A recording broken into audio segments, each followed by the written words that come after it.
Okay, I'll let you know when it's done here in a second. I'll come back to Zoom. I record it locally too, just in case. My But screen shows us now streaming on Tube. Yeah, and I've got to stop it or I'll be hearing myself in delay. Not stop it, but stop the playback. Okay. And I will record locally. Fantastic. All right, so I'm going to share my screen. We're going to get the slideshow up here. And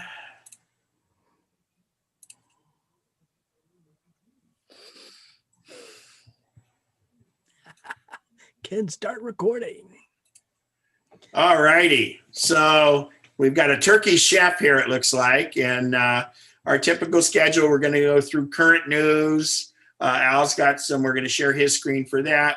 We're going to ask, in fact, while I've got this up, we'll skip that for a second because what I'll do is we'll do volunteer and member announcements first, then any other announcements. Then we'll do Al's current events. Then we'll go ahead to tech Q&A. And then since everybody can kind of do a break on their own, we'll just go right into the presentation. And then, of course, the raffle at the end. One thing I want to point out is that I just saw this tonight. And if anybody doesn't have any AirPod Pros yet and they want them, I've never seen it this low. $199 seems to be like the low price because they're normally $249. Obviously, it comes with the case and it's a wireless charging case.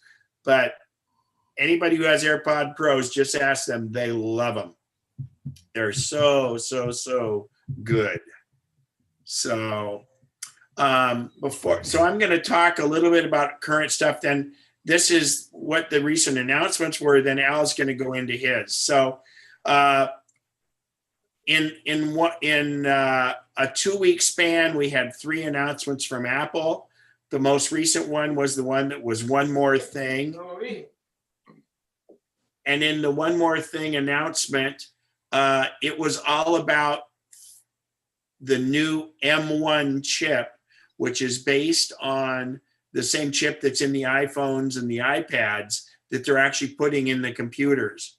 And it is wicked fast. 16 billion transistors, which is just unheard of. Solid state transistors, just amazing.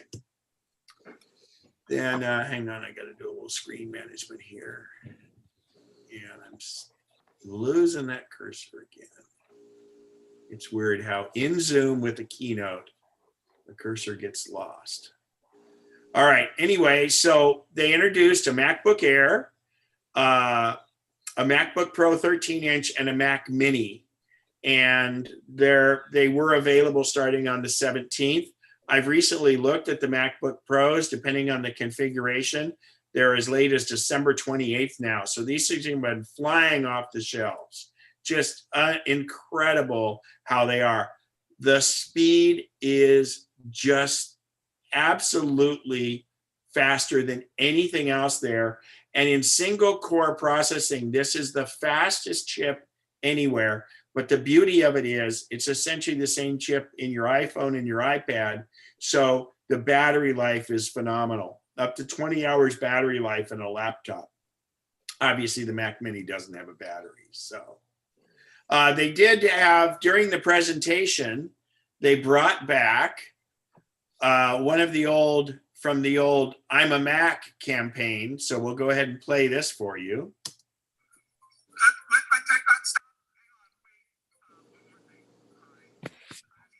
Is there time for questions? Good, because I have one. Why? I make all these advancements. What's the point? Right? Oh, you're so quiet now. Look, I'm a machine. I'm proud of it. That's my favorite. Longer battery life. Plug it in. Where are you going? Just plug it in. Fast. I'm fast. I'm still fast. You still got it. You still got it. Always been there. Always will be.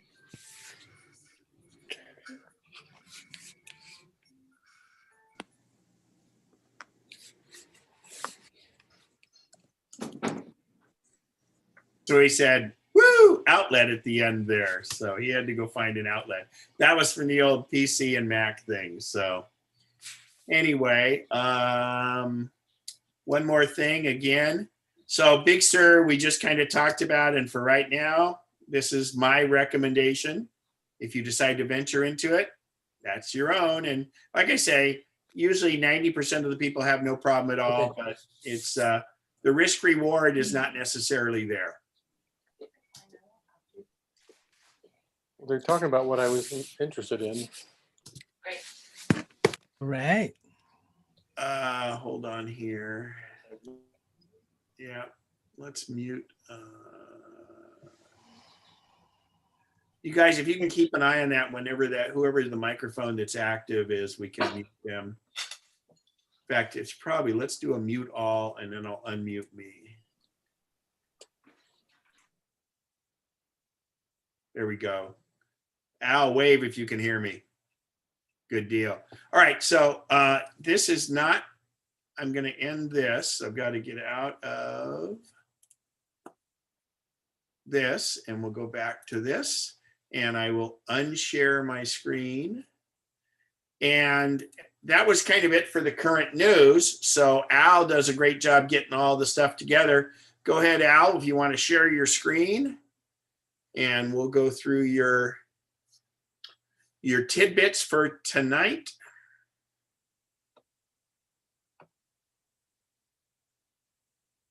I'll again keep an eye on the Facebook. He is always posting, along with some great photos. He always posts all the newest stuff that is out from any of the Apple sites that do different things. Are you having trouble with it, or are you getting it, Al? You're muted. You're mute. There you How's go. that? How's that? Yeah, but we're not seeing your screen. How's that? We're not seeing your screen. Now we are. Okay. Perfect. All righty. Well, like Ken said, there's the Macs with the M1 are just they're flying off the shelves. The first silicon Mac, the M1 chip, is optimized for computer systems where small size and power efficiency are important. So if you're interested in why architecturally it's a departure from the Intel chips, and there is a site. The folks there at T3 have a little primer on some of the nuts and bolts of why it's better, why it works better. So I found it worthwhile to cruise through that. Just to get the crux of this, it's really interesting because, we always had the main CPU chip that more recently was from Intel, and then you would have your memory, your RAM out somewhere, and then you'd have your graphics card. Well, all that stuff is all on one chip, and that's what makes it so fast is the fact that the memory is accessed directly on the chip. And so people that usually want to have 32 gigs of memory, they're getting by with 8 or even 16, and it's wicked fast. Yeah. The departure with it's no longer modular like the old stuff. The gains in speed are significant, and it's a paradigm shift. So in a few years, I mean, what you have now is just the first iteration. I think this is as much a beginning proof of concept kind of deal, and this is where they're starting. So I have high hopes for when they start to integrate it in the Mac Pros and above. Pretty impressive. The next little doodad I came across here is if you happen to be one of those people who ventures and gets yourself a new machine here, the folks at iMazing have this free tool to let's see. It's an open source app that will tell you if the apps are that you regularly run are M1 ready or not. The tool, simply called Silicon, can scan your applications folder, or you can drag an app into the Silicon's window, and will tell you whether the app is M1 ready or built for Intel. If it's the latter, your app should still work. It'll just run on Rosetta 2. Yeah, Rosetta 2 is the conversion, like when we went from the original PowerPC to the Intel, and the stuff on the M1 that runs in Rosetta is running faster than virtually any of the Intel chips. And the other advantage to the M1s and in Big Sur is you can run many of your iOS, iPad, and iPhone apps right on the computer itself. Yeah, yeah. I came across this other site here that this article is Apple Silicon ready to. It has a database list here for M1 Max, and also that's done by the folks there at see, I can't see. I think different. Pretty interesting. So it's a pretty good resource if you make the plunge. It's compatibility database, pretty good. And I'll be posting all these links here, and I'll also give them to Bob to send them out to the general membership. Here's another link here. This is the actual site here, and it gives you a rundown on an app by app basis. Again, this is ithinkdifferent.com. It's pretty extensive, and I'm sure there'll be more stuff on the horizon. There's let me see. There's in the rumor mill from last week, apparently a relatively reliable Apple leaker who has a handle called Love to Dream claims there's a Christmas surprise before the end of the year. The most obvious candidate is the long rumored Apple, the AirPods Pro Studio, their over-the-ear headphones. And another candidate may be the AirTags. Their AirTags are tiny little tracking devices that will wind up competing with the Tile product. If you ever have one of those little Tile, they're a little chip that allows you to keep track of your luggage and things of that nature with Bluetooth. They have about a year battery life and stuff. I've used them myself traveling and stuff. They're okay, but anything that could presumably the Apple's AirTags would work in conjunction with the Find My app, which we all use for every day. I use it to find my wife, my mom, where some of my devices are. Pretty helpful. Okay. Apple Insider has a little review of the HomePod Mini. I finally got mine, and I've just I only purchased one. I probably should have purchased the two of the maximum, but for such a small form factor, really, really impressive. I have one in the bathroom and stuff just to check it out because I like the acoustics in there. And I have three other standard size HomePods, and there's a little bit of difference, obviously, but a third the price, and they sound terrific. And they're $99 is all. $99. It's can't go wrong. And actually, these, I guess there's a means of if you if you have a battery pack that can take that the plug. There's a portability aspect to it, but you probably have to have some Wi-Fi and stuff access to really fully make them work. But this Apple Insider review is it's pretty good, pretty thorough. So I posted this on the Apple on our Facebook site as well. Next little thing I came across was this in Big Sur. We have how to a little primer on using their Maps app. Let me see here. It's like Google Street View. Yeah, it has. Apple calls them Look Around. It's Apple's rival to Google Street View. It's the move to macOS Big Sur has led Apple to porting some of its iOS apps over to macOS, in part to prove the effectiveness of Apple's Catalyst. Mac Catalyst allows developers to use a single interface framework across Apple devices. And so they'll be sharing the same code, and developers will make their life a lot easier. So looking forward to checking that out once Big Sur is relatively bug-free and I make the transition like Ken said. The next little tidbit I came across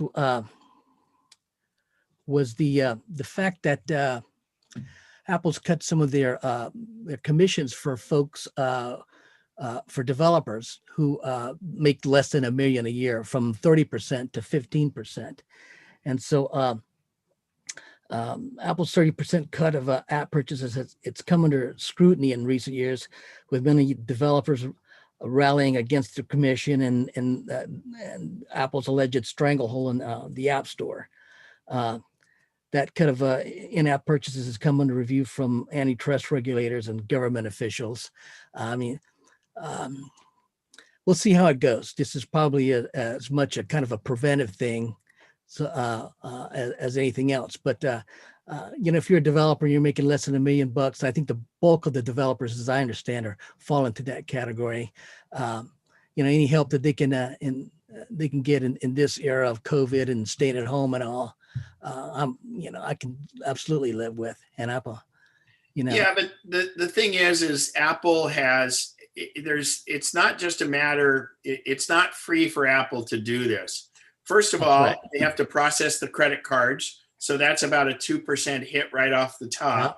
The other thing is that Apple has people that curate the stuff. And that's why the App Store is so safe for us, is because they actually check out these apps. And that's a lot of individuals that they have on the payroll when you think about how many of the apps they have. Yeah. And they promote these. And so realistically, these developers, and as when the App Store first came out, all the developers jumped on board because they said, man, we can't host this stuff for this price.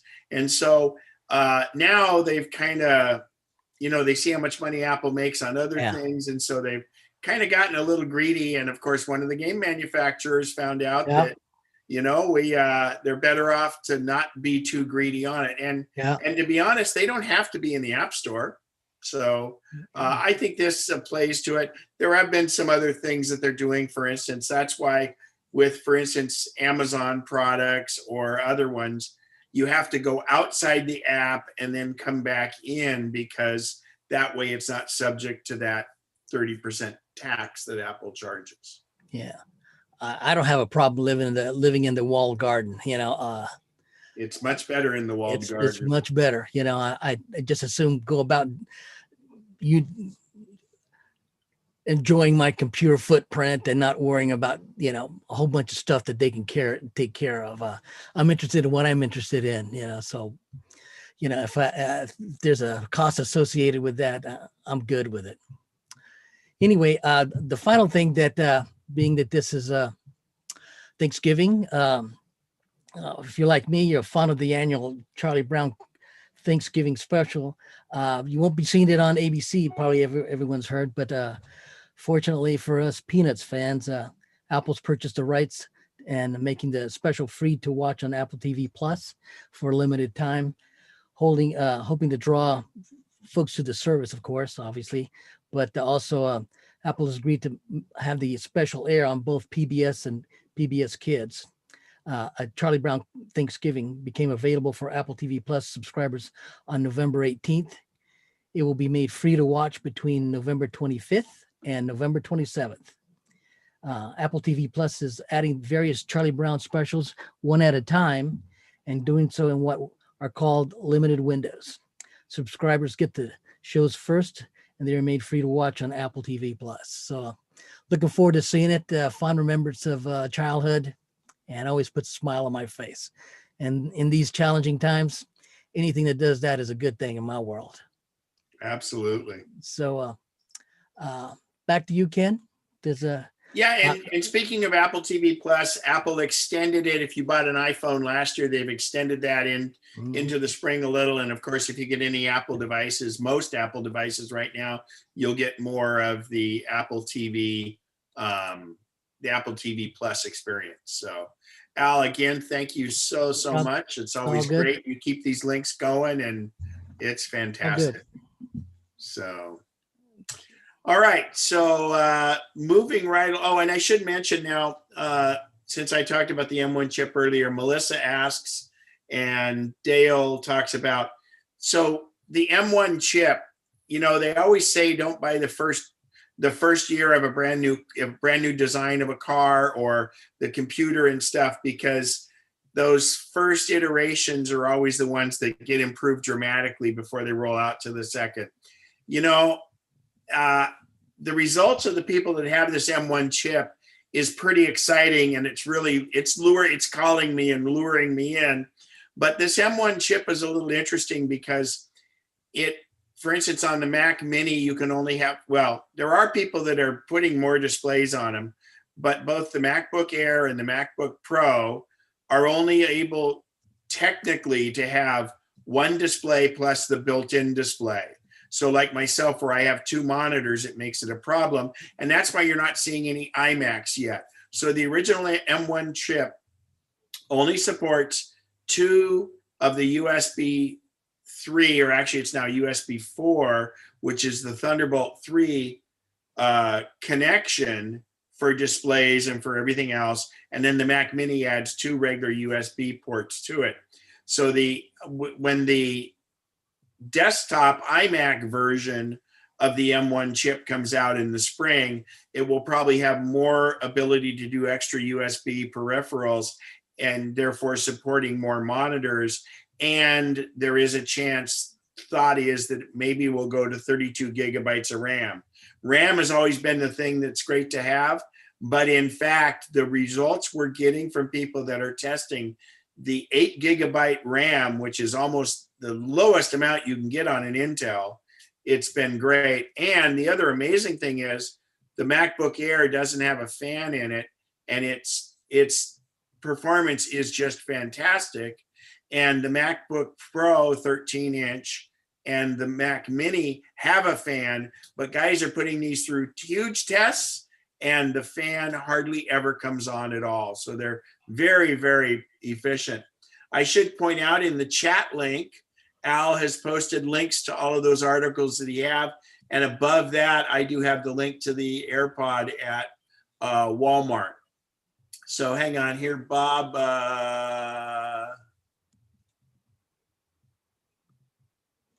Yeah, I mean, Bob points out that I'm not talking more about software, but I really think that the M1 is pretty solid, but it all depends on when you need a machine. And if you're going to get, we're going to see either 15, we're going to see 16-inch MacBook Pros. We're going to see iMacs in the spring using the M1 chip. And God, I mean, it just is amazing, the results with that M1. So going down, looking at that, got all that. Perfect. All right, so now we open it up to volunteer and member announcements. So I see Donovan earlier, I think. Yeah, there's Donovan. Go ahead and unmute yourself, Donovan. All right, I'm here. Just wanted to welcome anybody that's here tonight for the first time checking us out. I do a little recap of the meetings that you can see on the website, although I always wonder how important they are with Ken recording everything. But so far, nobody's pointed out any big errors yet. So, but if you're here tonight for the first time, welcome. We're glad to have you, and look forward to having you join us again. And during the break, you can go see Donovan in the back. At the column. That's right. Column. Anyway, thank you, Donovan. Any other members have any announcements or volunteers that they would like to make? Go ahead and unmute yourself and speak up, or raise your hand in the participant window. Okay. Oops. Oh, go ahead. Yeah, I just want to say hello, everybody. I'm still here. My gosh. Are you working on computers out there for us, Dick? Occasionally, yes. Yeah. Good to see you. Yeah. Thank you. Yep. Welcome. I'm still around. All right. Mary and Lisa, do we have any names that we need to make sure we have first and last names? Is anybody missing out there that we need to address on the? I think we're good, Ken. Okay, good. Because that's the only way we can, you're in the running for the raffle that'll be coming up. Everybody So, well, great job. I am sending an email a chat message privately to somebody with the first name John to verify whether they're members under a different name or something. But everybody else we've got. So if you're John, make sure your chat window is out so you can respond to Mary for that. And let's see. And again, the raffle prize will be at the very end. We have Siri. We only have the members that are in person eligible for that, and they're here. And let's see what else.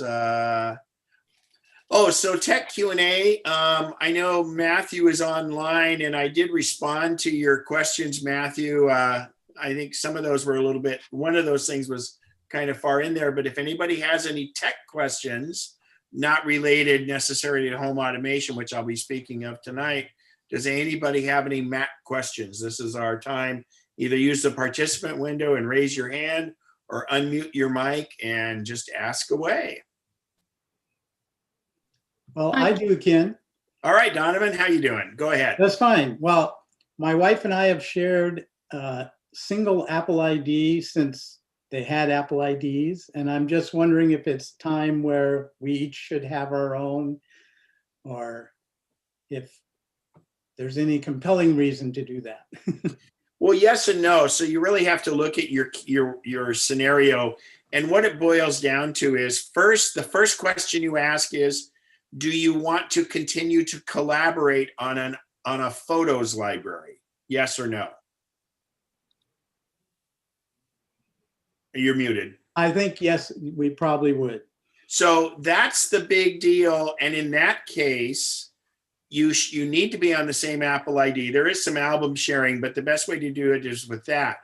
But then when you step back a little further and we're talking about contacts, many times she doesn't want your contacts, you don't want hers.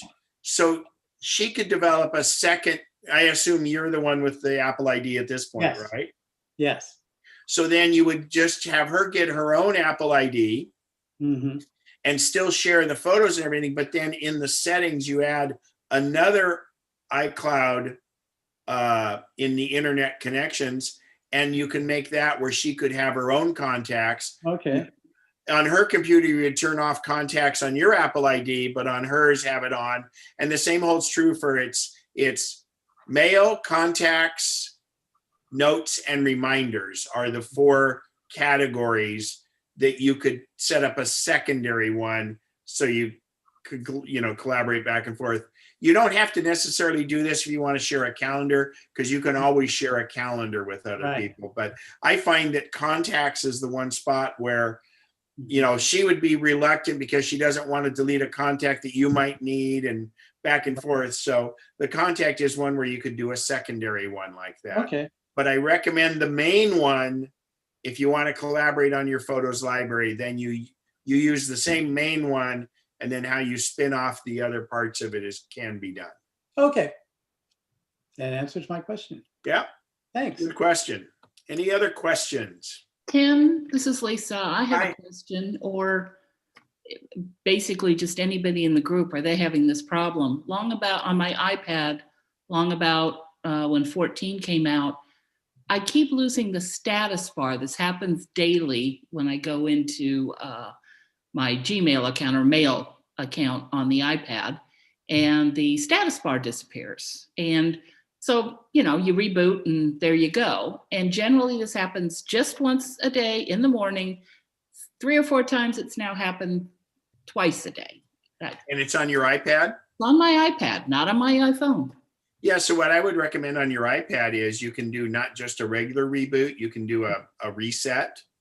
And the way you accomplish that is you have the sleep wake button that if your iPad's horizontal, it's going to be on the upper left, top left edge kind of. Yeah. You press and hold it and the home button at the same time until you see the Apple logo. Yeah. And that's just a super rebooted would be the easiest way to describe it. Okay. And that might fix it. But yeah, the status bar, that's interesting. Yeah. And then the other thing is obviously keep an eye out for updates, because sometimes the updates may cure that too. But I would try that reset first. The funny Well, thing was just that I have a had home a button. different problem with mail before 14 came out. 14 corrected that problem and gave me this one instead. So. And is it it's your whole mail, not just a particular mailbox, right? Correct. And if it doesn't, if it'll hold when I bring my mail up, if I click on a link and go to Safari from an email, I absolutely lose the status bar. So. Wow. I Say the status bar. You mean at the top? the status bar at the top where you've got Shows the the battery level and everything level, else. the date, and on the left and all that. So Wow, on a Mac, that would be like full screen mode, but you don't have it on the iPad. yeah. That's interesting. I would try that reset. I have a feeling that would do it. Bob White, I thought I heard you start to say something. What if she doesn't have a home button? Well, if she doesn't have a home button, you have to look up on Apple, and it's a combination of, I believe it's volume up, volume down, then press and hold the sleep wake button or something like that. Just Google, how do I do a hard reset? It's called hard reset. Yeah. Is the And we'll operative. do it for my iPad model. Okay. Thank Great. you. Melissa, go right ahead. Hi, I was experimenting with messages on my iPhone 11 and using the new reply to a message bubble, and I couldn't dismiss it. I mean, once I had typed in a reply and I saw my reply pop up on the screen, I couldn't get out of and go back to the screen with multiple messages. And there was no blue link in the upper left. No, And did you force quit the app? I did. And when it came back, it was the same? No, I think I got out. I think it went away. Yeah, so that's probably a little bit of a flaw. And if force quitting cures it, that's what it takes sometimes. And if not, then the next step would be the hard reset. And on an 11, again, I think it's volume up, volume down, then press the sleep wake button and hold it. So Okay. check that. But yeah, that's force quit. That's the time, you don't need to force quit apps unless they're misbehaving. And in that case, it sounds like it was misbehaving. And, it's probably a little bit of the 14 and the messages and stuff. So whenever you have weird things like that, hopefully that fixes it. Ken, I have a Thank you. question about email, Uh-huh. and I have Gmail for ever since MacNexus, we switched over, and then that's all for my personal mail. And then I had for some companies, AOL mail. Okay, but AOL has been sending a lot of junk mail. So I deleted my AOL mail in my computer, but I still get AOL mail on my in my mail, even though On the computer or on the iPad? on all of them. Even when you deleted, you deleted the mailbox in. Yes. So what you need to do is on the iOS devices, you go into settings, and in settings, go to, gosh, I think it's called accounts now. Right. Oh no, go to mail, and in mail is accounts, Right. and delete the account, the AOL account there. That's what I've done. And then on your, but have you done the same on your Mac? How did you do it on your Mac? No, I did it on my Mac, so I should go do it on. Yeah, so on your Mac, you go into System Preferences, go to Internet Accounts, and Right. delete it there, or just turn it off, but you could delete it. And then on your iOS device, you go into Settings, Mail, and then over to the accounts and delete the account there. Okay, thank you. You're welcome. And that those email addresses kind of live in perpetuity, so they're there forever. So let's see. Oh yes, Bob, thank you. I meant to have a slide for that, but I looked for a photo. Unfortunately, in the last couple of weeks, we've lost Jim Bean, who actually was very active out here at Lincoln Hills Apple User Group, and of course in the when he lived out here, but also for MacNexus. Nearly 20 years, Jim is the one that ran the reservations and everything for Triage, and he passed away a week and a half ago, I believe it was, and he'd had a battle with Parkinson's and stuff. So everybody can raise a glass for Jim tomorrow at your Thanksgiving meal, and thank him for doing triage for so long. So it's I was lucky because about a week and a half prior to that, he had a problem, and I was able to do a Zoom with him and his wife, and we got his computer fixed up. So it was good to see him, and he was doing pretty well. But yeah, we're gonna miss Jim Bean. So thanks, Bob, for reminding me on that. Yeah. Let's see. Any other questions? A comment. Go ahead. I don't know whether everybody is familiar or not with Lou Coppola, who passed away sometime in the past year, and his wife Betty also passed away just recently. Yeah. And so there's two other ex-members that we no longer have. Yeah, it's our demographic and Lou, his wonderful voice, and he used to be he was a sports broadcaster, wasn't he? He did various kinds of things in broadcasting. Yes. Yeah. Great voice. Yeah, fantastic voice. Good guy. Always had a story, and he had many of them. So right. Yeah. Thank you for bringing that up, Dick. Yeah, thanks, Dick. All right. Anybody else? Any other questions or comments? This would be the time. And if not, we can dig in. I got one other question. Okay. I have a Mac running my weather station, and rather frequently it locks up due to some update. Is there any way to turn off? I've got the upgrades, I think, turned off, but it's still every once in a while I get a dialog box that comes up, and until I answer that dialog box, the weather station freezes. Is it the software for the weather station it's trying to update, or is it a Mac OS update? A Mac OS update. And what are you running, Mojave? Oh gosh, I think it is Mojave. Yeah. Yeah, it's funny because I have not been bugged with the Catalina updates in quite a while. And let me check on something, because it used to be if you had them downloaded. No, I don't, because I thought sometimes if you have it downloaded into the install. Have what downloaded? The download to install Catalina, it would make it so it didn't remind you, but for some reason mine hasn't been reminding me. So yeah, you got me on that one. That might have to be a Google thing and see, but yeah, that doesn't get your updates, so that's terrible. Yeah, between that and my poor internet connection, my weather station, I have to keep at it to keep it going. Wow. Yeah, and I don't know of it. I think there is some little fix that you can tell it not to do it. So I would Google that, say, how can I turn off system updates on there? And there's some trick. I believe it's a terminal trick, but there is a trick as far as I know. I'm sorry? I can handle that. I'm not thrilled with the terminal, but I do use it from time to time. Yeah, well, it walks you right through it. And sometimes you can just copy and paste it from an article like that. Right, yeah. Okay, thanks.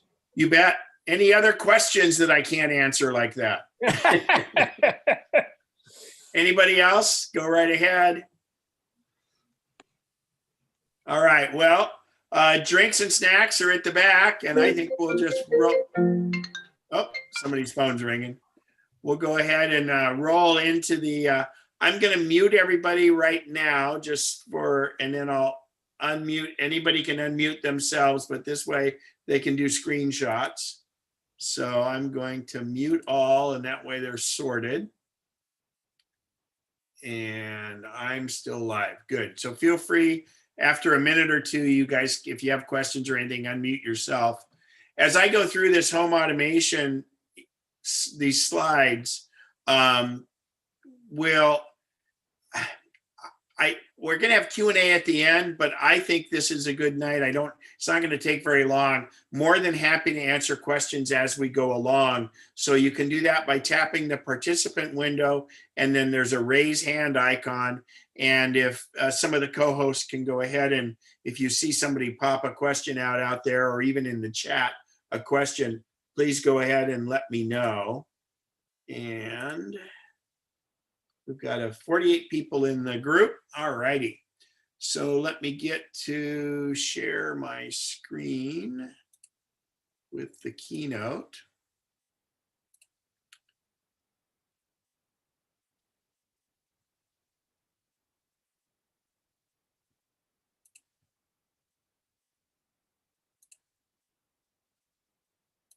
All right. So home automation has changed dramatically in the few years that we've had Apple HomeKit. At first, Apple HomeKit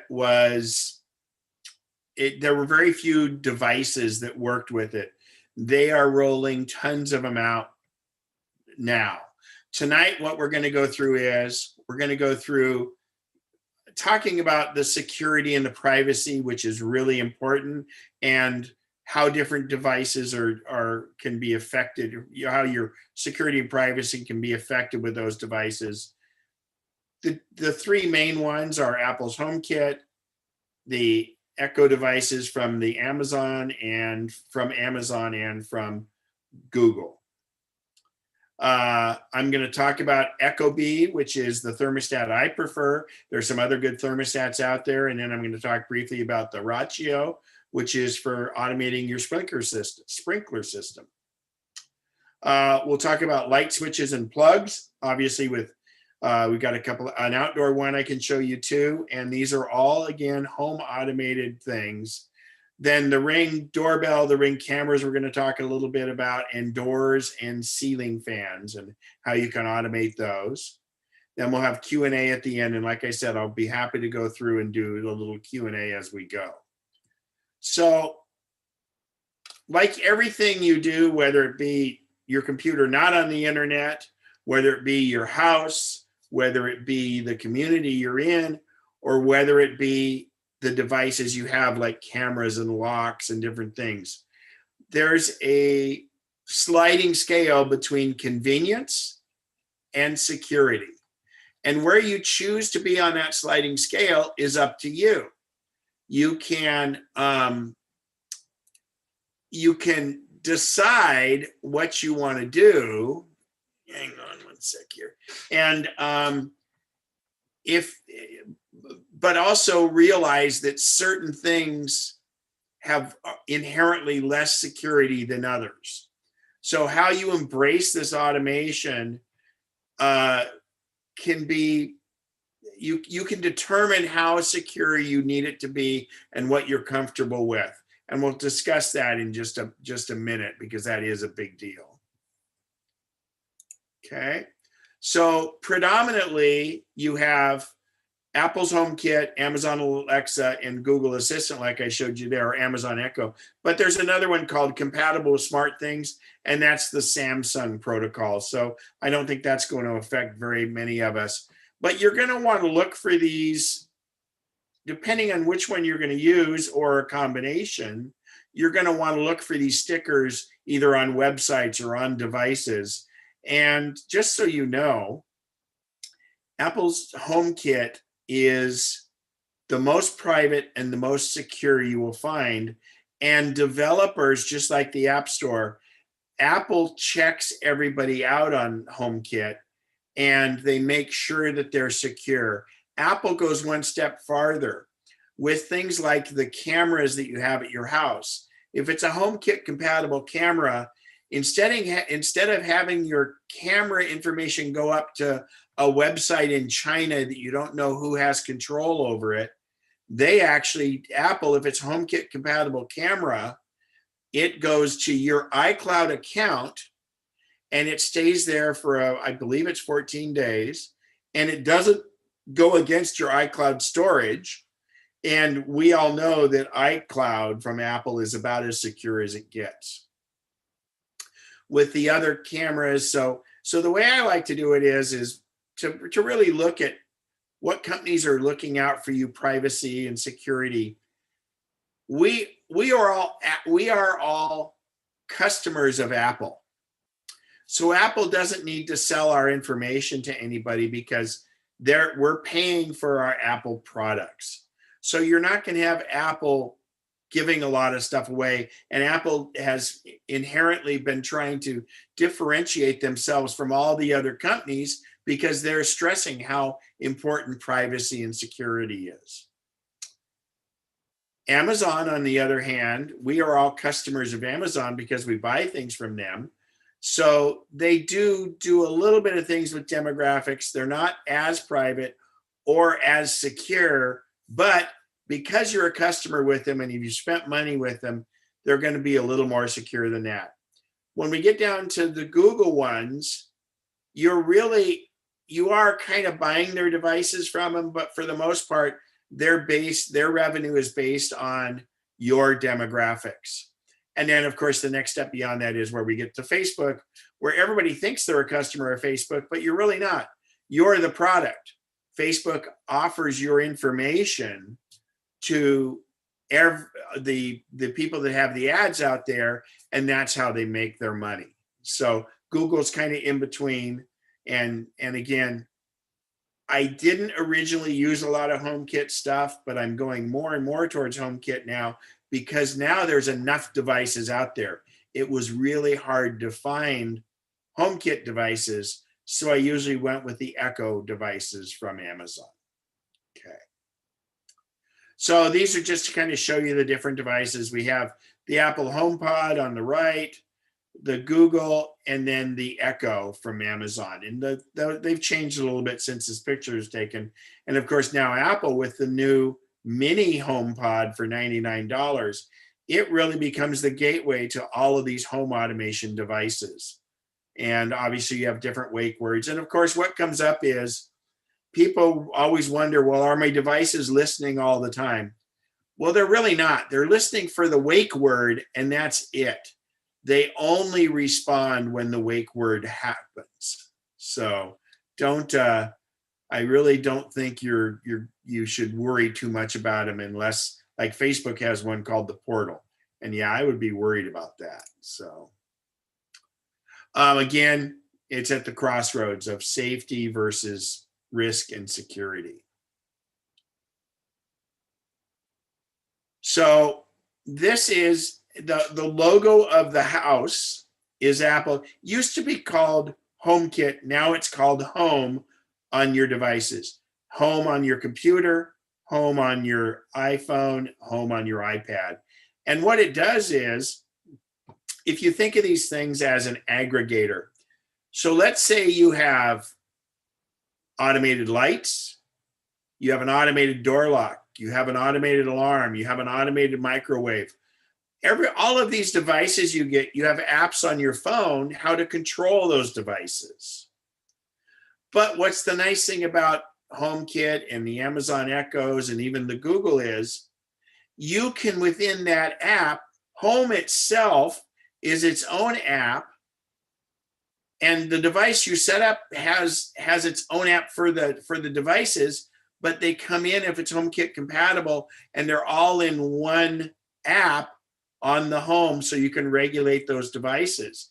But the best part about it is you could set what's called scenes so that you could have it. So you would set up, let's say you have you have lights at your front door, you have an alarm, and you have some security cameras, and you have a thermostat.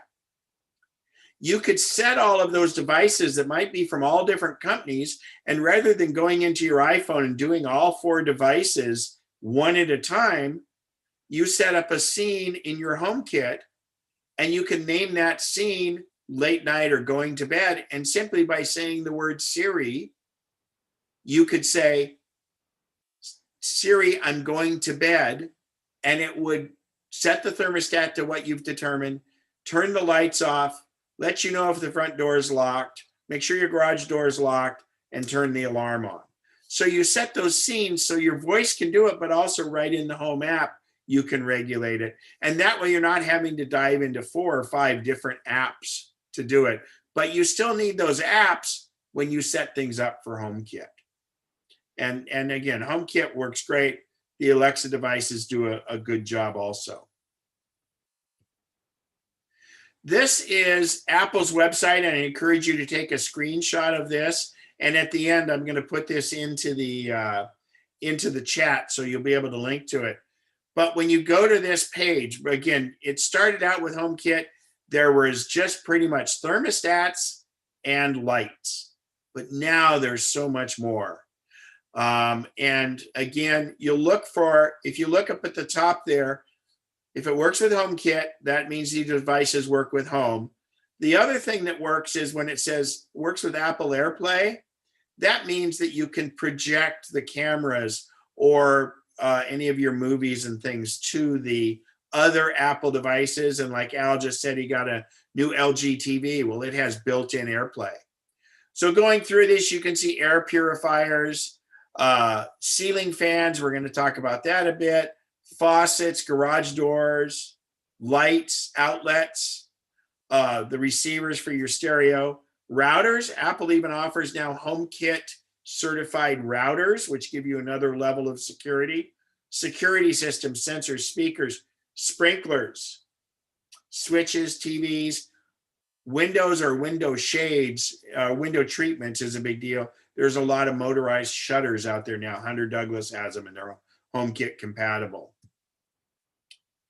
So again, you can see here how you can take a bedroom scene, and just in that scene, you have 4 different devices that can be controlled right there.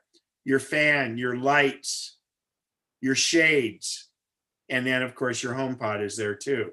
And this is what it looks like on an iPad, and then what it looks like on an iPhone.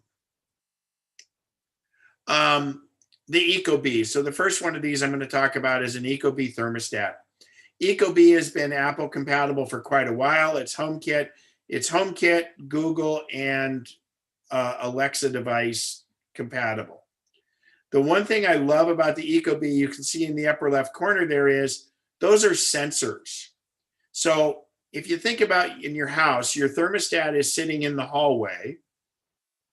And for the most part, nobody cares what the temperature is in the hallway because we don't spend a lot of time in the hallway. The dining room might be on where the sun comes in the afternoon. Or like in my case, my master bedroom gets the afternoon heat. So you get the little sensors that you can see in the upper left corner there. And in my house, I have one in my living room and I have one in my master bedroom. And so therefore I have different places where it will detect the temperature and adjust accordingly. So in the late afternoon, I tell it to go ahead and use the sensor that's in my bedroom because it gets the hot sun in the summertime, and then the rest of the time I tell it to use the living room. And I tell the one in the hall, which is where the thermostat's located, don't even care about what the temperature is in the hall. Judge it on these others. And it can completely automate it. The other nice thing is if you go away on vacation, you forgot to turn your thermostat down, you can go ahead and do that right on your phone app. I have clients that have homes up in Tahoe. Right when they get over Donner Summit, they go ahead and they start turning on the house that they're going to, and it heats it up and everything else.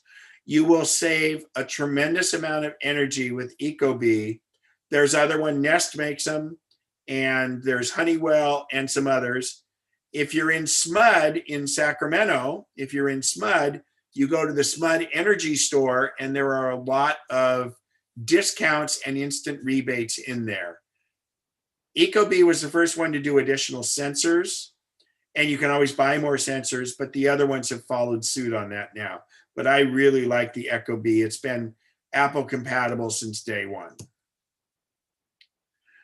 Rachio seems to be the go-to name for sprinklers. Now, the really cool thing about Rachio is, so it's very simple to install. And we all know what it's like to go set an old sprinkler thing, control box, and you don't know what day it's doing and you're doing the time and all that.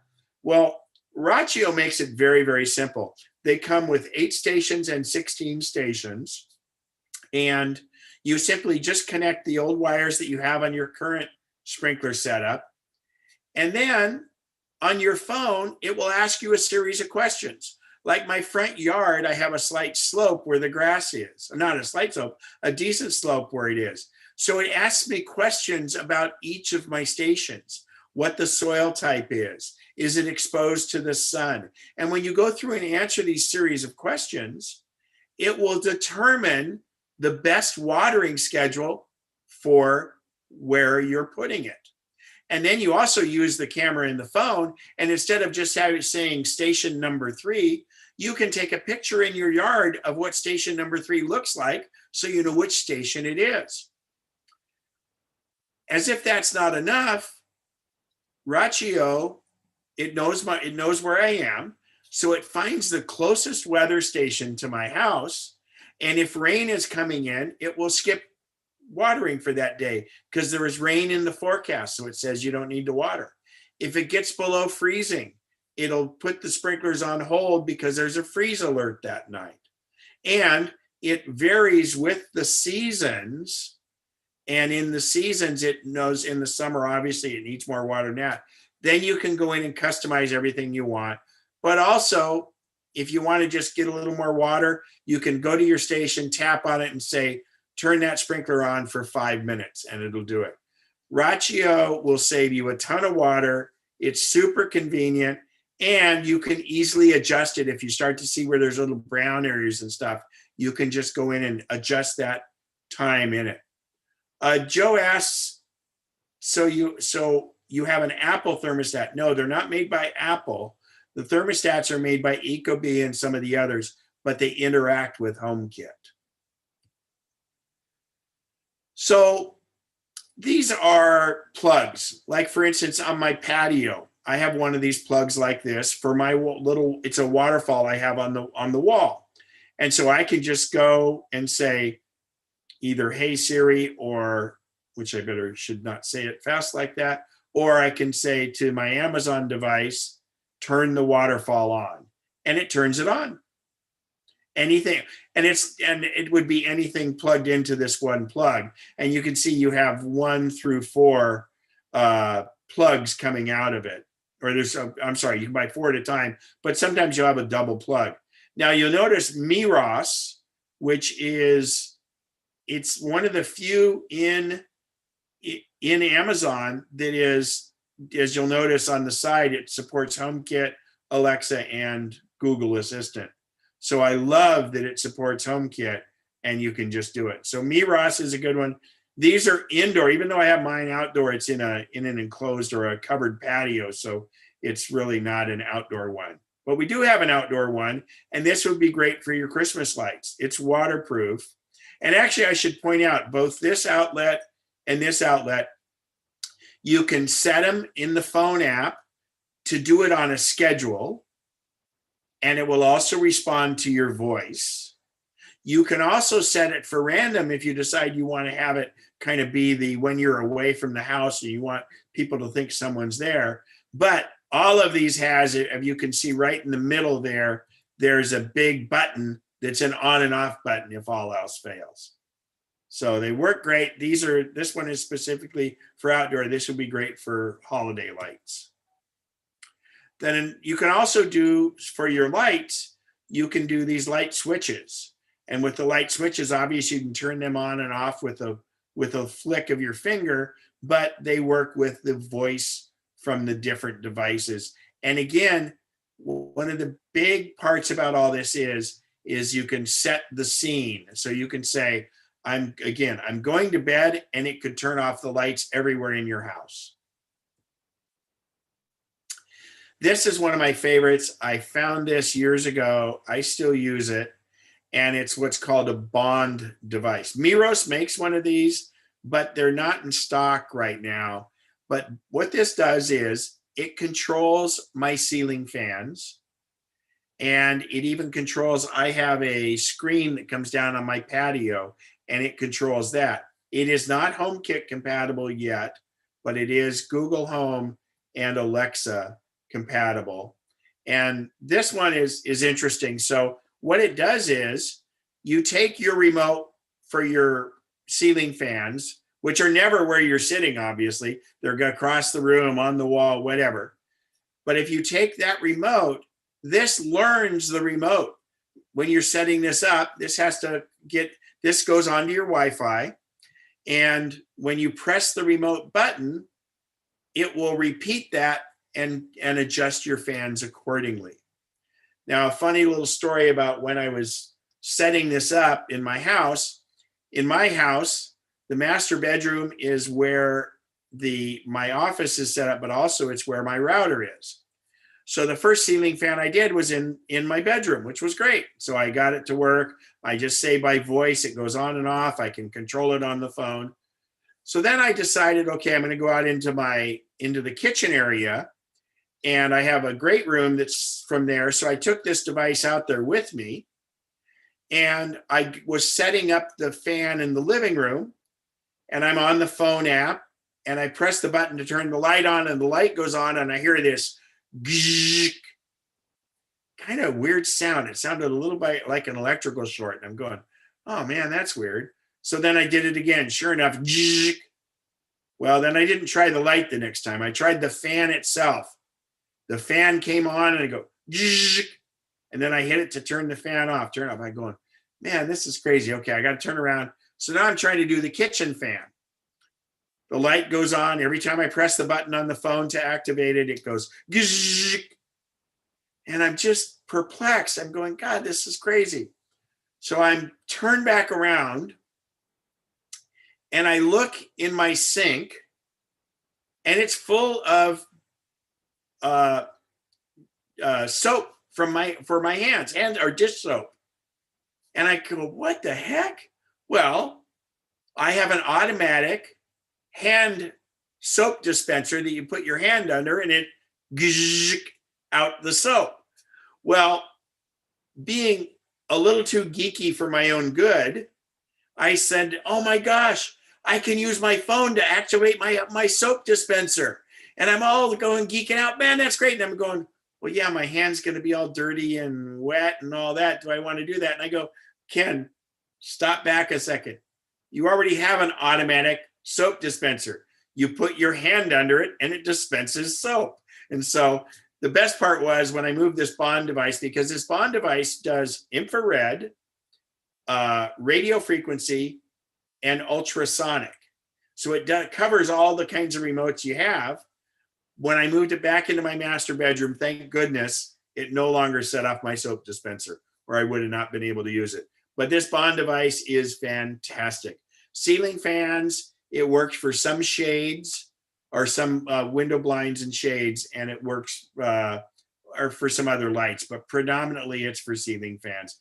I hope at some point it becomes HomeKit compatible, but for right now, it's all done with my Amazon device. Hunter Douglas uses, they call it PowerView automation for Hunter Douglas blinds and window coverings, and it is also HomeKit compatible. Now, this is Miros again. So there's a couple ones you can get for your garage door. Now, the nice thing is these can work with your phone, and you can use Siri if you want to, or you just go to the app. And this basically just gets wired up where your switch on the wall is. So it's very simple, works for everybody. You don't have to have any special garage door opener or anything, because it actually just is the same thing as pressing the button on the wall for your garage. And again, the Miros stuff is all Alexa, Google Assist, and HomeKit compatible. So it's really handy. Here you go. Oh gosh. Alexa, turn TV off. I said the A word. Alexa, turn TV off. Oh man. Hang on, you guys. Oh, there it went.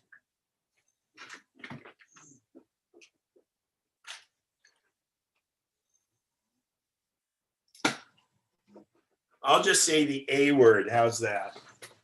All right, I'm back. So the next one is MyQ, which is, it's not HomeKit compatible. and it's not really compatible with the A devices, but it does have a phone app for it. And the beauty of both MeROS and MyQ is for your garage, you can set an alert so it will alert you if you've had your garage door open, say like longer than 15 minutes or longer than 10 minutes, and it'll give you an alert to that. But what I really love about the MyQ is, and we're approaching the time when the porch pirates are out there and they follow the UPS trucks, they follow the Amazon trucks. They're just looking to get people's packages. Well, your MyQ ties in to Amazon Key, and Amazon Key works this way. A driver pulls up to your house, and if you have this MyQ, they can actuate your garage door. They only get the thing to do your garage when they're in the proximity of your garage. It's totally protected. Your garage opens up, they place your package in your garage, and they cannot leave until that garage door shuts. The app won't let them. So then they go away and your packages are in your garage. Now, you could always still just get them at your garage or at your front door or side door, whatever you want, but it's a very safe way to do packages. I, in fact, have a Wise camera in my garage. So I get a notification on my phone anytime they open. First of all, they tell me the driver's 9 stops away. They're going to keep going. So you see all of that. And then when the driver's there, I can always tune into my camera to see it. And I hope this special is still on. I think it is. You pay $29.98 for the MyQ opener, which even if you don't do Amazon Q is a great thing because you can open and close your garage from your phone. But the first time you sign up for your first key delivery, they will give you a $30 credit on checkout. So essentially this MyQ opener is free. So any questions on how this works, feel free to raise your hand or ask there. Joan Whittaker, you tried to order what? She says she tried to order and she has issues. The iPad, the earphones, the AirPods? Yeah, they said they were back ordered. And then I got messages saying that they were back in stock and then it wouldn't take it. And it said it's out of stock and it's kind of crazy. Yeah, it's probably getting pretty well inundated, but you know, and it'll get worse on Friday, but I would just keep trying. Okay. Good luck with that. Ken, I have a question about. Go ahead, Mary. On these garage door openers, do you have to have a special kind of garage door opener? No. Like a fairly new one, or what's going on with that? Well, for the MyQ, there's some compatibility thing, but it actually goes on your door and then the sensor to do it. So the nice thing is by the way, the sensor will know if it's opened or closed is how it does that. But there is some compatibility you can check. But the MeROS actually just goes in wires directly into where your wall switch. So the little wire that goes from your wall switch to the remote, to the regular opener, it just mounts right there. And it's the equivalent of you just pressing the button. And then you do have to have power for it. It just uses the same thing like a little iPhone charging USB cable. So, but there is on MyQ a compatibility thing, and it is not voice operated. They want to charge you extra for that, but you can still do it from your phone. And again, all of these are great because they will tell you if your garage door has been open too long. How does it know that the Amazon guy is there? What's that, Don? How does the know that the No, so what happens is with the MyQ for the Amazon Key, as the driver pulls up, they have their little, it's like almost like a PDA, but it's really just an iPhone kind of thing that has a camera. And that's what they always take a picture of your package when they leave it outside and stuff like that. And it's the barcode scanner. Well, it also, if I've signed up for my delivery to come by key, when I make an order with them, I can have it come by key or just leave it at my front door. I have that choice. So when I do key, what happens is the driver pulls up, his app knows he's at the location because of the GPS, and then it allows him to press a button to open my door. Then he puts the package in, he takes a picture of it, and then he leaves. And as he gets out front of the door, as he's going back to his vehicle, he presses it to shut it. And then the garage door comes down. And if that garage door doesn't come down, he can't leave until it does. So it's very safe and secure in that way. So when they first started this, they were doing it in people's front doors. And to me, that was a bridge too far. People have home alarms and things like that. So Ken, somebody else had a question there? Jan has a question on chat. Okay. Can these devices work with more than one Apple account at the same time? Can both my husband and my iPhone control thermostat or garage door? So yes, but what you do is on the app, you both sign into the same account.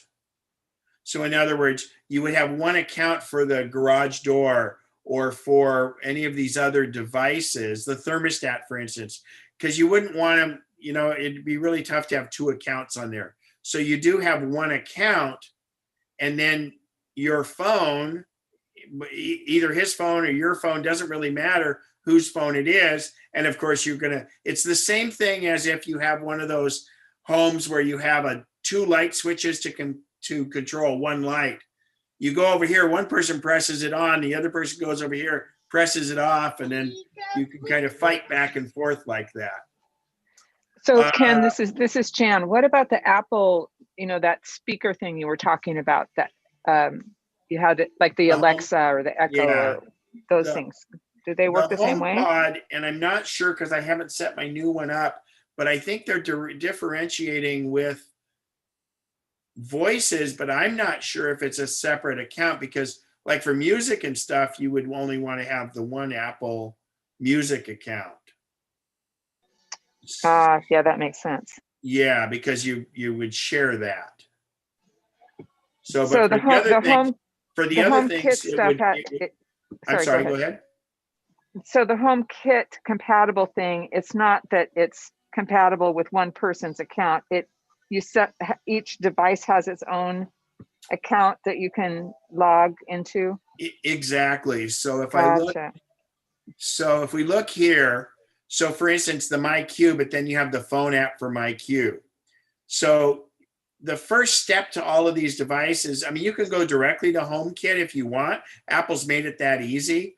But I find that I want to also have whichever device I'm using, I want to have that app on my phone so I can go directly to it. And in that case, like for the Ecobee thermostat or the Rachio irrigation or the MyQ or the Miros, you guys would share that account and you could have it across multiple phones. It's like having extra keys to your front door, but everybody has to have the same key. Okay, so it's just the Apple HomePod thing that is one user specific, it sounds like. Well, no, because it's all tied into HomeKit. So once you've got them set up in HomeKit, when you tell the HomePod to do something, it will do whatever it is in HomeKit. But you wouldn't have two, just like, for your lights, you wouldn't have two accounts set up for that. Does that make sense? That makes sense. I'm just trying to figure out how to, if I did one of those home pods, I don't necessarily want my private messages coming and, listenable through that or bothering other people through that, my own. You can determine that. You can set that, but in fact, it would only be on one account. They don't, it's kind of like an iPad. It's set up on one account. Two people can't share accounts on an iPad. It's one account or the other. Where on a Mac, obviously, you can have different user accounts. Okay. Thank you for the clarification. You're welcome. Hope I tried to. And this is one of the only locks I put up here because this premise is by Kwikset, but there's a whole bunch of locks out there. The one reason I like this is because that keypad is hidden, and as you go tap it, it lights up. So someone doesn't have to have a key. They only have to have the code to get in, and you can make it be a one-time use code, or if you have somebody working in your house for a week or friends visiting for 3 days, you can set that code and let it expire. But the reason I like QuickSet is because they have this thing called Smart Key. And what it does is it allows you to set the actual lock to match any of your other QuickSet locks in there by simply putting this little blade thing in that little hole. It's a really nice setup. I use that in all my rentals because it makes it, you don't have to have a locksmith change the actual tumblers. But these can then be activated. They're HomeKit compatible, and they do require a little bit more level of security because it is a front lock. Ring doorbells, these aren't really automation, but they're great to have. One that I've changed to now, I have what's called the Ring Peephole Cam. And of course, Black Friday, there's going to be a whole bunch of sales on these things. But I love the Peephole Cam because it basically just puts the Ring doorbell right where my peephole was, and it's a much better peephole, and it's facing the way out of the door, because sometimes your doorbell is to the side of your door and the Ring doesn't really do it exactly right. But Ring, Costco has specials on them, and then there'll be a bunch of Black Friday. And just so you know, as far as security and everything, Ring is owned by Amazon, and I really think Amazon has done a really good job of, they run kind of to the center between convenience and security. Obviously not as private and not as secure as Apple products. There are some HomeKit compatible ones though. These aren't HomeKit, but the August Lock and August Cam and some others, there are cameras in the Apple HomeKit ecosystem. Smart ovens are out now. You know, it's amazing. I have a microwave that I got, and I use the phone. I can scan the food, and it'll put the settings in the microwave. I put it in, and boom, off it goes. So, and of course, more and more things like washers and dryers. So the nice thing is it'll let you know when the dryer is done or the washing is done, things like that. So let's see here. So again, it always runs that gamut between security and convenience. If you're going to get good convenience and now enough products, and the most secure, the most private is the Apple stuff always. So again, keep an eye out for those logos, and you're at the crossroads of safety and security. So let's see here. I think that's going to be it for the slideshow. Okay, so now we've got plenty of time for question and answers. I do have, Karen, I'll get to yours in a second after we talk about HomeKit. Barbara asks, in what way can the delivery person not leave until the garage door closes? Well, it's not like they have a leash, but they have an electronic leash. What happens is they have this device that they use to open the door, which is like a remote control, but it's all digital, and it has to go through Amazon and come back to them. So it opens the door, and obviously if your door isn't working or something, they leave it at the front door. But when he presses the button, when he's getting ready to leave, the garage door shuts, and the key system will not send him a code that the garage door is shut until the garage door is shut. And once the garage door is shut, he is then able to proceed to his next stop.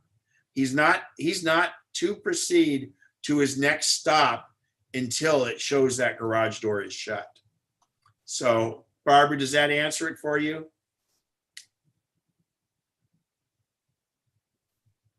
Okay. Thanks. Yep, that was it. Okay, and then Dennis, you asked, what is the Ring device again? So the new Ring camera for the doorbell, it's a doorbell cam, is what's called a peephole cam. So they have lots of different ones on that. So Carolyn, go ahead and unmute yourself and ask your question.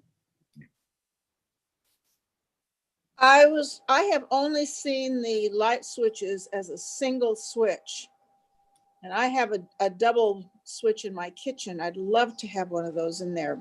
Do they? So tell me this, do you have the thin switch or what they call decor, about an inch wide? The wider switch. Okay, so what you have is you already have a cover for those switches that are double, but each of the switch themselves are what they call single gang. So basically you just replace one or two of those and you use your existing cover right over them. Got it. Thank you. Yeah. Thank And you can have as many as you want. Roy, go ahead and ask your question. Unmute yourself. Okay, on the garage door, mine's sort of on the blink and I just haven't had anybody out to repair it. It opens okay. It'll close if I hold the down button until it's fully closed. Used to, when I got it installed, you could just press the button and it would close. With this device, with Amazon, does it just do the one click or does it stay clicked until No, it it does the one click because that's how Okay. yours is supposed to work. Okay. So have you tried pressing the button and pulling down on the garage to see if it does do it the whole way that way? No, never done that. Because you may have resistance that's causing it to cut out like that. Yeah. Now they do make Chamberlain and LiftMaster, same company, makes a MyQ built into the garage door or the garage opener, excuse me. So the whole thing is Wi-Fi like that. And they even have them with backup batteries now and things like that.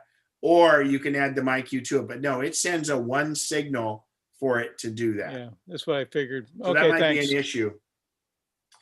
Karen Downs, hello. Go ahead and ask your question. Hello. This has to do with some HomeKit things. Between a combination of moves and iPhone updates, et cetera, I lost everything out of HomeKit. And I can't add anything in because I no longer have the boxes that have the codes or the barcodes, that sort of thing. And HomeKit, no matter what I do, it asks for those codes. So I just wanted to suggest to people, as you buy these devices, set up some kind of an organization scheme where you save those codes off from the boxes and you identify them and tuck them away in case you ever need to reestablish your device. That's a great point. And my recommendation, so most of us probably have a drawer where we keep all of our manuals and different things like that. So I would recommend that. Or if the device is big enough, cut out the barcode and put it on it. But the other thing is, Karen, now on some of the devices, they do have a QR code on the device. Yes, there are some devices that do, but mine are primarily light bulbs that do not have those numbers on them. And like I said, I've tried a variety of things. I have finally switched to using another app called Smart Life, I think. And it just now the lights, Karen, did the lights have a hub or were they hubless? No, these are hubless now. I've switched to ones that Smart Life, a different app, will recognize, and it allows Alexa to pick them up. And so I can control everything with Alexa. Yeah. And don't say that word. It sets everybody's off. Oh, sorry about that. Okay, that lady from Amazon now controls all of my devices, and she was able to pick them up from the Smart Life app, right. But HomeKit won't take them. Well, are they HomeKit compatible? Some of them are, yes.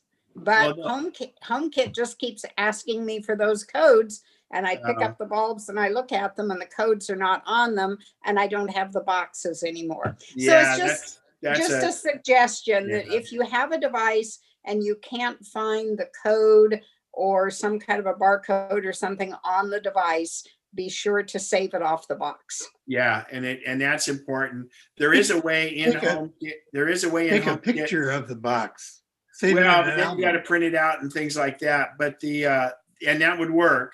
But the other thing is in HomeKit, there's a plus, and then if they're on your Wi-Fi network, it should pick them up if they're HomeKit compatible. Well, it picks up a bunch of them that have weird codes, but then when I tap on one, it asks me to take a picture of the code or enter the code or whatever. Oh, even if they show up on the plus, huh? Yeah. Yep. One of my ceilings fan did that, so I made sure that I took that, and what I did is the owner's manual, I made sure I put the barcode in with that. Yeah.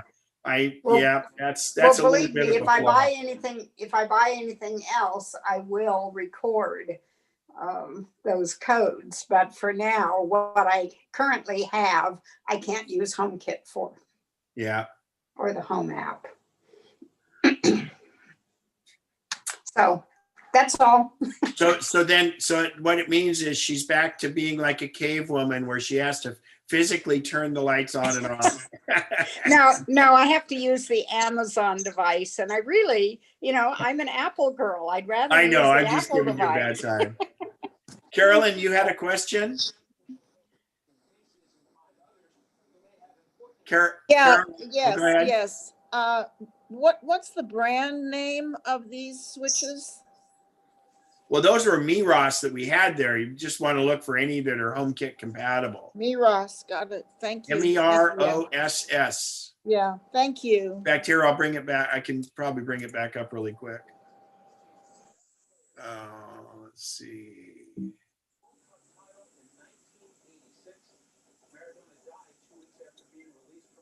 My screen still on there? Yeah, there we go. And you can see that it does come with a cover plate like that, but you'd usually, for double ones, you would just use your existing cover plate. So questions in the thing here.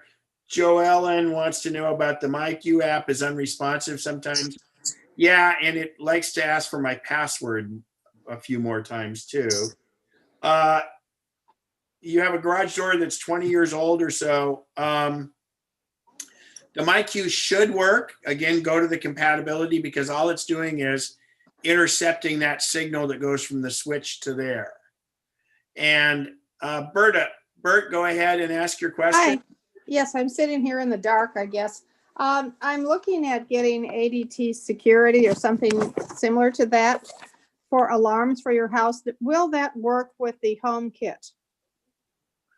I'm not sure about ADT, but one thing you should know if you're looking at security stuff is you should absolutely check into what their contract requirements are, because many times they have auto renew and you have to let them know 3 months before and things like that. So be very careful, especially ADT. They're very expensive. I frankly love the Ring setup because the Ring setup is all wireless. And it's, if you decide to do central station monitoring on it, it's only $10 a month for monitoring. And obviously then they also, and they go through and they help you get the permit process. So between $20 and $40 are what most municipalities charge to have an active central station alarm permit per year. But I like, there's Simply Safe, and then there's Ring, and I like Ring the best because the fees aren't very expensive and it's super easy. But you would have to ask many of those people if they're HomeKit compatible. And most of the traditional alarms are still not that techy yet. They're kind of not there. So you'd have to check with them. And if it's HomeKit, they'll brag about it because they pay enough to be HomeKit certified. So. Okay, also piggybacking on that, Ken. So one would set up Ring cameras around the edges of the house. Is that how that is done? Yeah, you can do that. And then, and actually that's all included in the $10 a month for the alarm, but a Ring doorbell. So there are, and there's cameras and lights. And so basically if you want the outdoor floodlights, they're activated by motion and the camera is activated by motion. And that's could all come to your phone and see it. But there are some lights out there because again, Ring isn't HomeKit compatible, but there are some, if you go to Apple's website, that this one site that I had, let me get it up here for you guys again.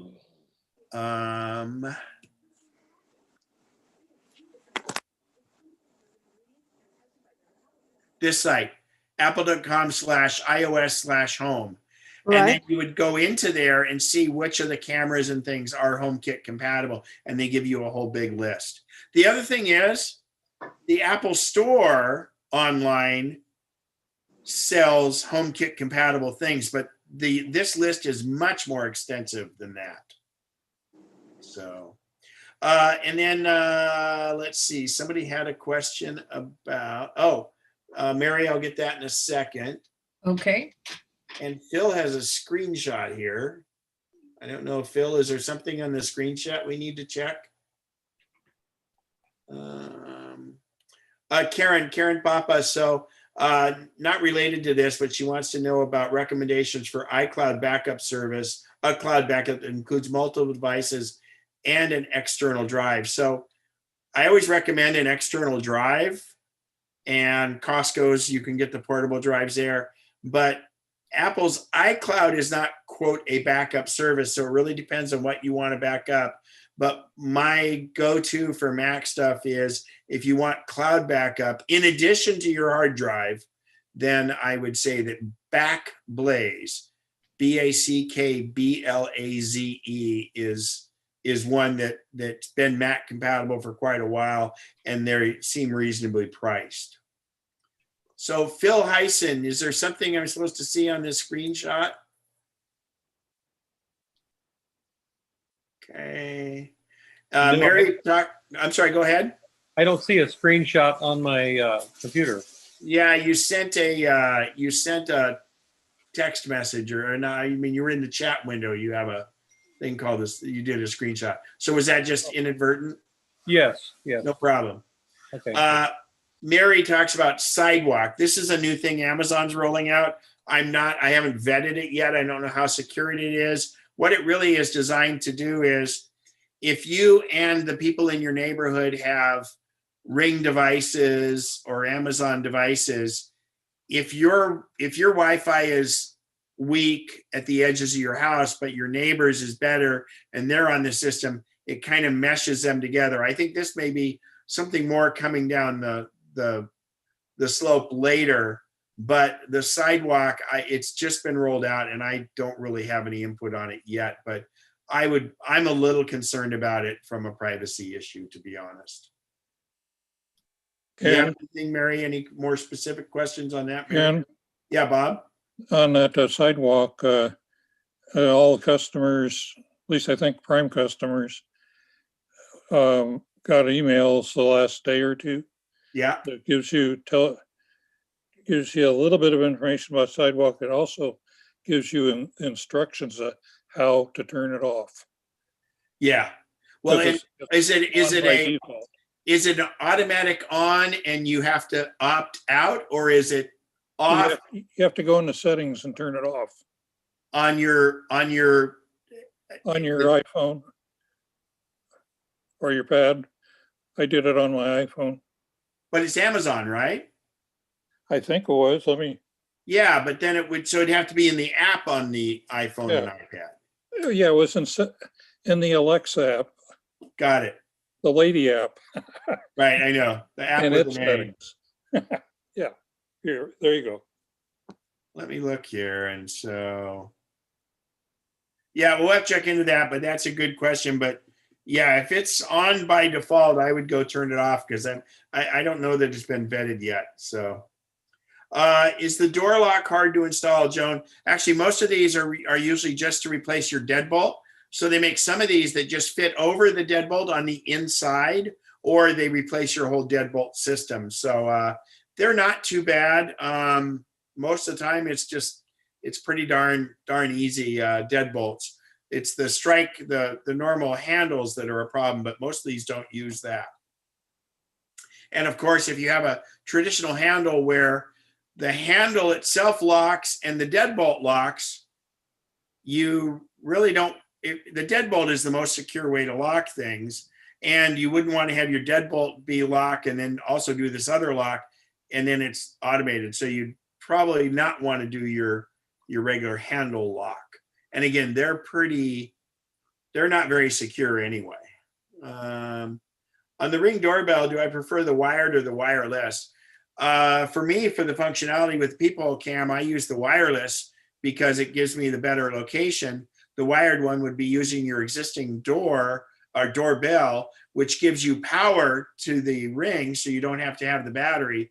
But otherwise, the battery, I probably have to recharge my battery every 4 months or so, and you just pop it out of the People Cam and you just plug it into a like a phone charging cable, a micro USB, and it works just fine. Okay, any other hands? Any for questions? Ken, this is Go ahead. Barbara. I have a question.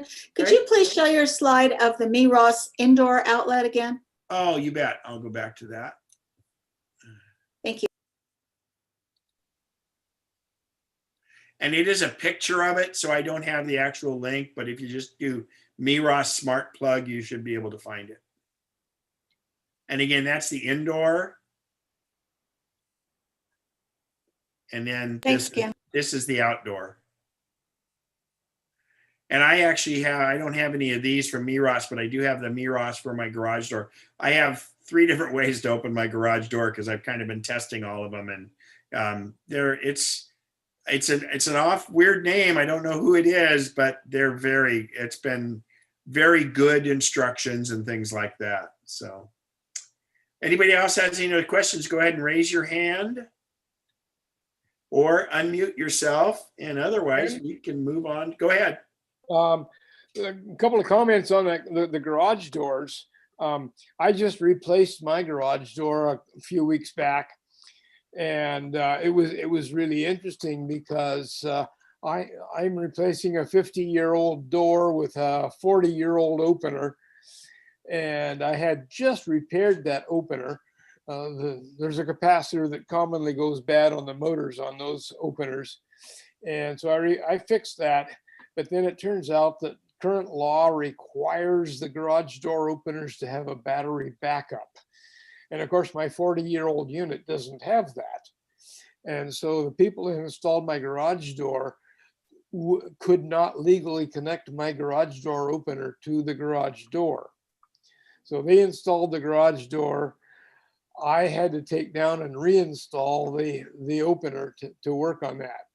But the key thing I wanted to mention was that when you press the button to open this garage door, all you're doing is shorting 2 wires together. Right. And so any device that can make a contact between those 2 wires will activate the garage door. Yeah, some of the newer garage doors are a little different than that, though. So for instance, on my Chamberlain, it's not a simple thing because they have some of the feedback mechanisms in them. So it's, right. My door doesn't know whether it's been opened or closed. Right. And that's the other thing is if it's open, you press the button, it closes. If it's closed, you press the button, it opens. It's the opposite state of what it is. Right. So, but that's where this Miros works right in line with it, and it works pretty well. And that's interesting. And I find that ironic because the garage door, these battery backups, of course, then batteries fail over in time.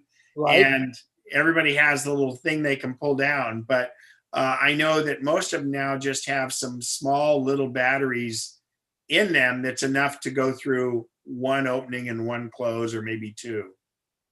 Right. So Al's put a nice link into a couple links about some different assistants and things like that inside the chat window. You guys can hit that. And then Lisa and Mary, do we have our counts? Are we looking good? Yeah. Yeah. Go, Mary. Yes, Get all the work. we are. We have 47 people eligible to enter the raffle tonight. Fantastic. So I will keep my screen up so you guys can see it. And we will have Siri make the call, but hang on, I just messed up my grid. There we go. All right, so I'm sorry, it was 47? Correct. Okay, so here's how this works. The raffle is our virtual raffle. It's members are eligible, and so we have 4 $25 gift cards from that company that starts with A, and we have 2 $100 gift cards from that company that starts with A. If you win a 25 and then you end up winning a 100, your 25 goes back in the pool to be raffled off again. And Mary and Lisa have been, everybody that was checked in, the 40 something people that we had in the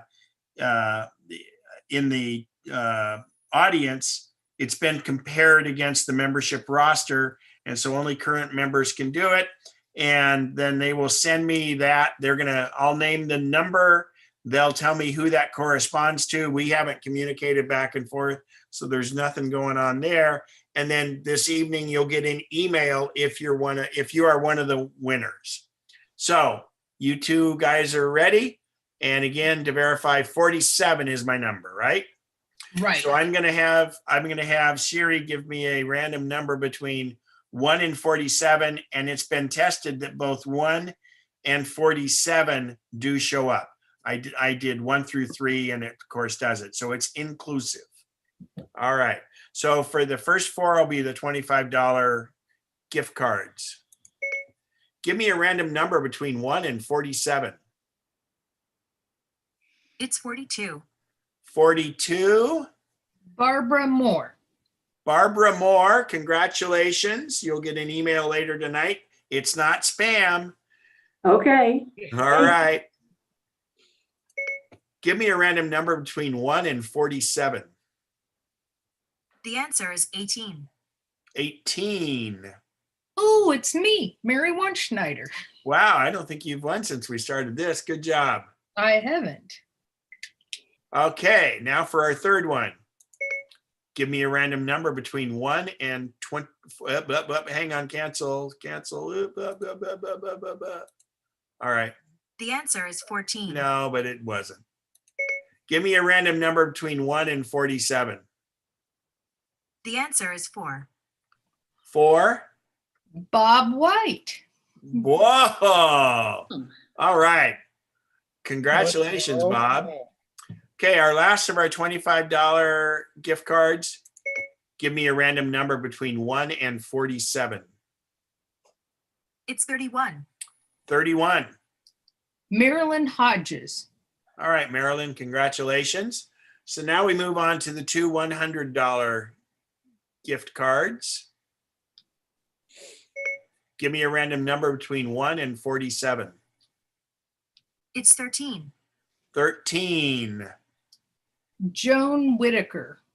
Joan, congratulations. And our last $100 gift card is, give me a random number between 1 and 47.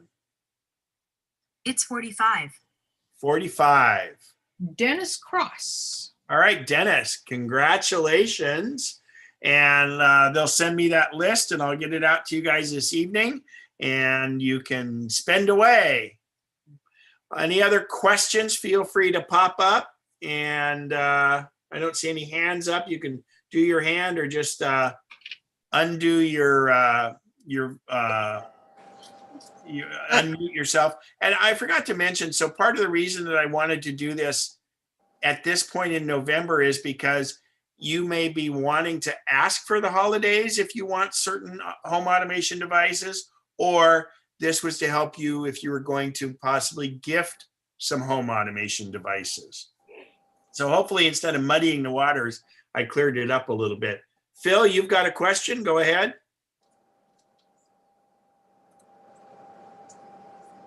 Phil Heisen, you had your hand up. Unmute yourself. Oh, sorry. Yes, this list of items that we discussed, is that going to be on the website, or where would we access those items for gifts? Well, it's been recorded, so you would go there, and I don't have hyperlinks for those things. But so if Bob, when he sends out an email, has the link to the YouTube channel where this has been recorded, you can refer to it there. I'll be doing a blast probably Friday or Saturday for Ken's December 5th class. So they'll be in there. And that brings up a point. So I'm going to go more in depth on this in the class coming up the 5th. I'm going to go deeper into these different devices. So, and we usually have plenty of time to do that. Carolyn, go right ahead. Okay, on Amazon, you can buy one switch for $20. But there is also 4 switches for $44. And it's not clear to me that they're identical products. Do you have any information about that? No, but if they're the same brand, and you can usually see model numbers on there, and sometimes they'll show that it's where you can choose 1 or 3 or 4, and they're generally the same one. But what you can do is keep drilling down and looking for model numbers and just kind of vet Okay. the thing out. If they're from the same company, I don't really see where you would have a lot of different choices in the switches. Yeah, these are the 4-pack, the smart light switch compatible with Alexa and all that jazz. Is that Single what pole. brand though? What brand? The one, Morose. Okay, yeah. So in fact, I had the 4 and the 2 before for my slides, but because I didn't want to scare everybody off with the price, I had to. It was Oh. hard for me to go find the single one, and so I see, that's okay. where I did it. So yeah, No hub needed on the 4-pack. right. And none of them need Okay. hubs on the Miros stuff Okay. except the garage door, obviously. Ken, are we doing an all-member rally? A Have raffle? we been doing that every meeting? No, Yeah, that was just that'll be Christmas and October Oh, meeting. okay. Okay, Lane, go ahead and ask your question. Unmute yourself. On that Ring doorbell, the peephole type, do you pop out the peephole that's in the door, or do you put the ring over the top of it? No, you actually pop it out, and the one it replaces with is really nice. So you have an actual, you still have a physical peephole, and it's pretty wide, and I like it. And it also has a little cover you can slide, because there, I don't know if you're aware, but people can put a certain lens up to your peephole and actually see inside. This just has a little flap that goes up and down, but the camera itself is always on. And so it has the peephole camera has the button to ring the bell, and it has the camera on, and it's great. And then the battery is inside your house, so it makes it really easy to charge. You pull it out and charge your battery. Okay, great. Thank you very much. Appreciate it. And check out, they're on sale. I ended up switching from the regular Ring to that when it was on sale for under $100. Okay, great, because our house is situated where the regular one would not work. Yeah, well, the regular one, they do make some kits that allow you to turn them and things like that, but it just wasn't as nice of a solution. But then what you got to remember is some people may still punch your old doorbell, so you want to just cover it or do something like that. Ken, Thank you. Yeah, go ahead. I'd just like to thank you for your contacts information last Saturday, or the Saturday workshop, because I used it and I was finally able to get that little decal into my labels, and they look beautiful. Oh, good. So you did do some actual real mail labels. You're supporting the Postal Service, which is great. So good deal.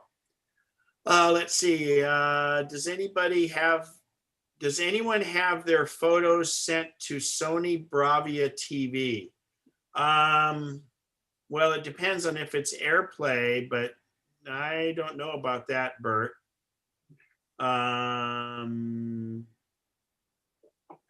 Yeah, Lisa, that's correct on your message there. Do you need the Ring? Oh, no. So Dennis, if you get the peephole camera, that is the Ring doorbell. So it's all in one. He asked if do you need the Ring doorbell? No, it's the peephole camera. It's a peephole, a camera, like a Ring doorbell camera, and a Ring button. So it's an all-in-one. And then sometimes they come with the little chime you put in a wall outlet. Thanks, Ken. And thank you for help on the my new 12 Pro Max. Yeah, I'll tell you, that thing to put on the tempered glass screen protector is pretty easy, huh? Hey, only one, got it on. Yeah, well, they crack every so often, so it's good to have a separate one, and you pay hardly nothing for the second one. So thanks again, Ken. Have a nice Thanksgiving. Yeah, you too. Happy Turkey Day, everybody. Thank you. All right. Anybody else? Feel Yes. free. This is the time. Go ahead. Hi, this is Bertie, still asking. So is anyone in the group able to put what's on their camera, maybe photos of a special event, on their widescreen TV? How is that made possible? You get an Apple TV. Yeah. And Is that a little device that you get at the Apple store? Yeah, it's a little device that you hook up to the TV, and it's just like hooking up a DVR or something like that. How old is your TV? About 2 years old. Okay. Ken? And I'll put a link here. Al's on top of this. So if you go to the chat window, Bert, the last link right below your question is Al has put a link into Sony TV apps, how to mirror your iPhone to any smart TV. Okay, I'll see if I can find that Yeah. chat. Yeah, it's in the chat, and just click on the link and it'll fire up Safari. You can do that while you're on Zoom and then come back to it later. Ken, Yeah. if your TV understands AirPlay, Well, that's why I was asking how old it was, because it hasn't been. That's when Samsung started. And Well, this is Sony. Yeah, 2 or 3 other brands. I don't know what the status is on Yeah. Sony. So you're going to look for what's called AirPlay, Bert, on that. Okay, And, I can't find how to find the chat device. Well, you chatted me the question. I know. So are you on a Mac or an iPad? I'm on my iPad. Okay, so up under the More window, just hit chat. Okay, I don't Three have more. ellipsis in the upper right corner where it says More. Tap that. I used to have that. It says record live and then on YouTube. That's all I have. Huh. Tap the screen and that'll bring up the menu bar. Oh, all right. More chat. Yeah, the three dot ellipsis up there. Thank you. You're welcome. Okay. And then, so see, you can look for AirPlay and see if it's available on yours. Okay, let's see. I think that's it for questions. Yep. Anybody else before we disconnect? Carlos, your winning ways didn't happen tonight, but welcome. All right. Okay. So Mary, Lisa, you guys going to shoot that to me when you get a chance, right? No problem. Yes. Fantastic. I'm going to go in and turn off. Thanks, Ken. Oh, let me unshare my screen. I should have done that earlier. Happy Thanksgiving. You too, everyone. Thank you. Gobble, gobble, gobble.